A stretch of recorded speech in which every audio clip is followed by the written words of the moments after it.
Ubiest of the tubiest. The best YouTube subscribers on the planet. That's you. And I'm 50 plus. See, I got my glasses on because I can't see today. You normally can't see when I go to El Paso. But I did see somebody that you guys might want to be interested in knowing. And your name is? Derek Carmichael. Hey, Derek, how long have you been working for Melton? Let's see, this is my third load, so I just came off home time after 7 weeks of training. I got 7 days off, and so this is like my third load now I'll be pulling. Yeah. Mm-hmm. So you did, how many weeks you did in training? 7 weeks. So you did 2 in orientation, and then how long did you stay on your trainer's truck? About 3 weeks. 3 weeks? Yeah, I stayed on there with Terry for 3 weeks. Okay, good deal. Good. He's a good trainer too. You good? Yeah, he's good like you are. Yeah. I hope so. You know, ain't nobody as good as me, but you know, hey. That's why he's good like you are. There you go. Good. Good job, Terry. Yeah, he did good. So, just like every new driver, you may have some questions, and so let me know some of the questions that you might have that I may be able to help you out with. Okay, sure. So one of the issues that I'm having right now is with the Qualcomm. So not particularly with the Qualcomm and its operations, but the MACROS. So when it comes to the MACROS, for me, I need to know which ones I'm supposed to do in a line. Okay. I need to line up with those macros and know what I'm supposed to do from start to finish, basically. Okay. All right. So we're going to talk today about the basic macros, the ones that you're typically going to use each load. Okay. Okay. Those would be 1, 2, 3, 4, 5, and 6. Okay. We're also going to throw a 12 in there. Okay. Okay. So 1 through 6. Okay. And they're pretty much in order with the exception of that number 12. Okay. Okay. And I'm going to show you a trick that I do for my students who struggle with that. And what we're going to do is we're going to use one of these little cards. Okay. Okay. Sure. And I'm going to show you how we do it. Here we go. All right. So here's going to be our little cheat sheet, right? Okay. Okay. And when you run out of space, then you'll just create you another one. All right. Okay. This is your macros. 1, 2, 12, 3, 4, 5, 6. Okay. Okay. Put your load number up here when you get it. So when they send you your load, just write it right here. Okay. You're gonna write your next one here. You're gonna write your next one here. Okay. One thing to remember: every time you pop that yellow brake, you come to a stop. You pop that yellow brake. If you are stopped for longer than 5 minutes, you're gonna have to do a duty change because the Qualcomm is going to automatically switch you to on duty. Okay. So something has got to happen. So just remember that when you pop that brake 5 minutes later, you're going to do form and manner. Okay. And form and manner is a macro. Okay. Okay. And then you're going to in that macro say what you're doing. Okay. So let's say you went to Love's and you did a fuel stop. Okay. And you pop that brake within 5 minutes, it's going to kick you to on duty. You will then have to tell the Qualcomm what you were doing in that 5 minutes, after that 5 minutes, right? Can I also do that right as I pop the brake and most definitely the fuel stop? Okay, good. Most definitely. And that's ideal. That's what you really want to do. As soon as you pop that brake, go to that Qualcomm and do your form and manner. Okay. Let it know that you're gonna make a duty change, a duty status change, and what that's for. So you're gonna go to you're gonna push that macro, and then you're gonna do your form and manner, which says why you're there. I'm fueling. So you're gonna let it know fuel, and then go on about your business, do your fueling. Okay. All right. But we're going to talk about what happens when you get to your shipper. Okay. Okay, very good. The shipper is the very first thing you're going to do for a load. Okay. And for that to happen, you got to arrive at the shipper, right? That's the first thing you're going to do. So what do you think that first thing you're going to do? What macro would that be, since it's the first thing? Arrive at shipper. That's right. And that's going to be a number All right, correct. 1, right? That's correct. So right here, make your little check mark right there, okay? All right, very good. All right. and then you send that macro 1, okay? And then you're going to get loaded. They're going to load your trailer. Once you're loaded, that will be the second thing that you're going to do, right? Okay. All right, so you're going to look over here and you're going to say, oh man, I forgot to send a 2. No, you go ahead and send that and put your check mark, okay? Loaded, okay. All right, now you're going to tarp and strap down, get secured and everything. And once you're done with that, now it's time to start rolling. Since we are rolling, what do you think number 12 is? A rolling call. There you go. Okay. We're going to check that one off, okay? All right. And then if your paperwork in your load assignment lets you know that you have multiple stops, and multiple stops, when you get to that first multi-stop drop, you're going to do a 3. Okay. Check that off. Make sure you do it, and then check it off. Okay, got it. When you're leaving the first stop, you're going to send a 4. Okay. Okay. Right. Okay. All right.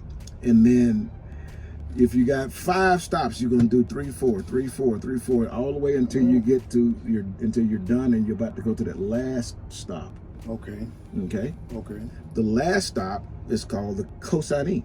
Consignee, right. Okay. Okay. And, you know, if it was named final, that would be a lot easier to understand. But 5 is going to be arrived at the final stop, which is the consignee, right? So you checked out 3 and 4 several times if you needed it, okay? But if it's just a single load, single drop, when you get to that final and you do this at the guard check, soon as you pull in there, pop it, center 5 immediately. Okay. Do not hesitate, because if you don't, you're going to forget. And then we put our check mark there. Okay. Okay. I'm gonna see if I can actually do a check mark. Yeah, I'm doing this upside down, guys. So you know, I ain't been drinking. Okay. All right, and then you start your unstrapping, untarping, and all that jazz. Let them unload you, and when they're done unloading you, send your 6 and put a check mark there. Okay. Okay. Finish loading. Yeah, that's going to be your empty call, because you're now empty. Okay. Okay, got it. Okay, Super simple. Final destination. So, yep, empty at final. But when you make these check marks, okay, that is a reminder to you that you've done everything you're supposed to do. If you be in a habit of looking at this and seeing where you did not check, and you go, oh, I didn't do this. That's your reminder. Okay. To finish your duty statuses and your form and manner, and it's very important, okay? Yes. Outside of these, you're going to do load check, tire checks along the way. In your first 50,000 miles, you're going to stop. You're going to go on duty. You're going to change from drive to on duty line, and you're going to do a load check, tire check. Okay, and you do it as many times as you need to, okay? Definitely within the first 50 miles. Okay, first 50 you're going to do it, and then you're going to do it again a little bit later on down the road. You know, and I stop about every 2 hours, which is about 120 miles. You know, and you know, stop and go to the restroom or get your little snack, whatever you're going to do. And when you stop, do that load check, tire check then, and that's just off duty. I mean on duty. And then you status that on duty. The form and manner would be load check, tire check. Okay. So now let's look at the Qualcomm and just take a look at some things. All right. So I'm trying to get to where everybody can see those. This is your macros. Okay. Let's go up to the top. All right. So everybody can see that. Number 1, arrived at shipper. Number 2 is going to be your loaded call. And I think I got the glare out. 3, 4, and 5. You see how those look? These are all in a row, man. Really, really, really simple. See that? All right. Okay. And another one you want to do. Let's go down. Oh, sorry. I'm looking for it. Yeah, let's go down. Yeah, you can probably see it better than me. Let's go down, and we're going to go to.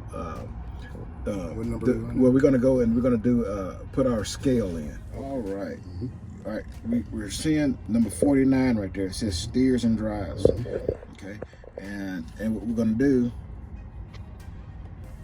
steers and drives right there. You're gonna fill in all that information.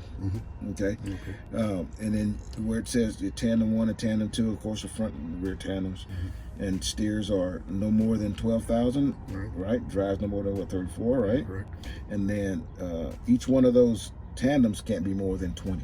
Okay. If you're more than that, you're definitely gonna put all that stuff in anyways.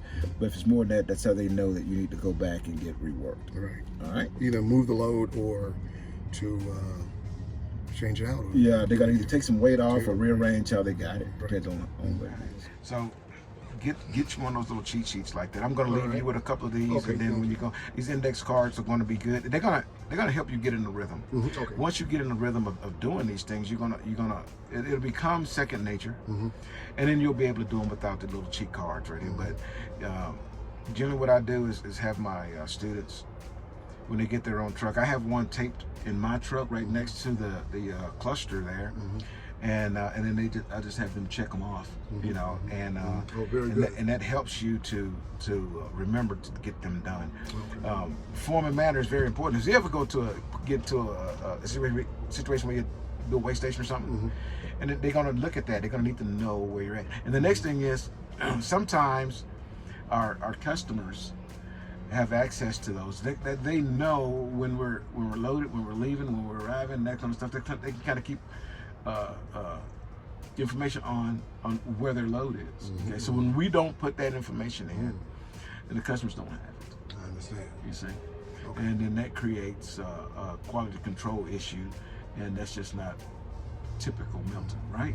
Correct. All right, so that's why those things are extremely important, guys. So we got to stay on top of those. And everybody, you know, oddly enough, we're having this conversation, and just now I dropped off my load, and we were out in the street, and we were trying to figure out if we were at the right place and how we were supposed to get in. It was a little bit confusing getting in there because there's a lot of trucks, but we finally got in, checked in, and got in line, and started to remove the tarps. And I said to my student, "Hey, did you send a 5?" He said, "Oh no," and we had already been there for almost an hour. But we were very early, so no harm, no foul.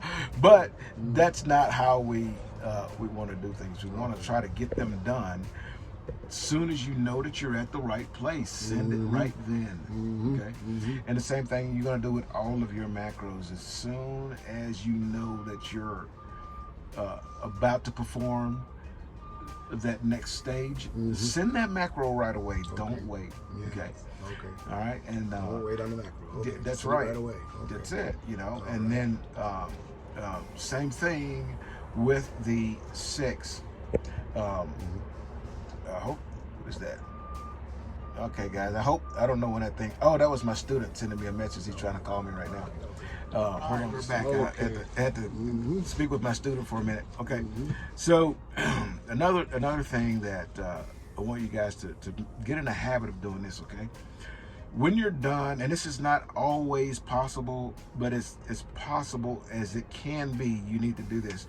When you send that 6, that's your empty call, means you're ready to go. At that moment, on the top of your bill, write that load number on the top of that bill. Okay. And then scan in your bills right then. Yes, as a matter of fact, that's what I started doing a couple of days ago. So I do have this ready. This load, the load that I just dropped off, I'm ready to go over with to the Loves and go ahead and send that on through. Okay. So all that's ready to go. What we're gonna do, are you familiar with the TransFlow app, Melton TransFlow app? Yes. I'm gonna show you how to scan these in right now. Oh, really? Yeah. And you're gonna be able to scan this in without having to go to the Loves. And I want you guys to follow this, okay? Because it's not sending these bills in a timely fashion is an extremely costly thing, okay? So yeah, the company is losing, not so much as losing, but they are holding up $500,000. Yes, the guys not sending their bills in, and it is extremely easy. Okay, so we're going to do another video, and that video is going to be on how we're going to send these bills in with the Melton TransFlow apps, and let that be a part of your 6. Okay, so when you send that number 6 in, this needs to be a part of the 6. Send that 6 and then immediately scan your bills in. That way you never have to worry about it. I had a bill one time where I couldn't do it at that exact moment. It was kind of pushing us on out of there. That generally happens at construction sites, job sites, because there's another truck to get right where you are, right? And so I didn't. And then it was raining, right? And I opened the door, the student opened the door at the same time. The bill flew off of the dash and onto the wet ground. So now I got a wet bill. If I had scanned that bill in right away, Yeah. I wouldn't have had to damage the bill. I had to dry that thing out and try to make it work. And I got it to be legible, but ink blurs because you let it get wet because you didn't take the opportunity right then. Okay. So in the next video, I'm going to show you guys how to do it with the Melton app. We're going to get it done pretty quick. Till I see you again, deliver undistracted. And here's your boob.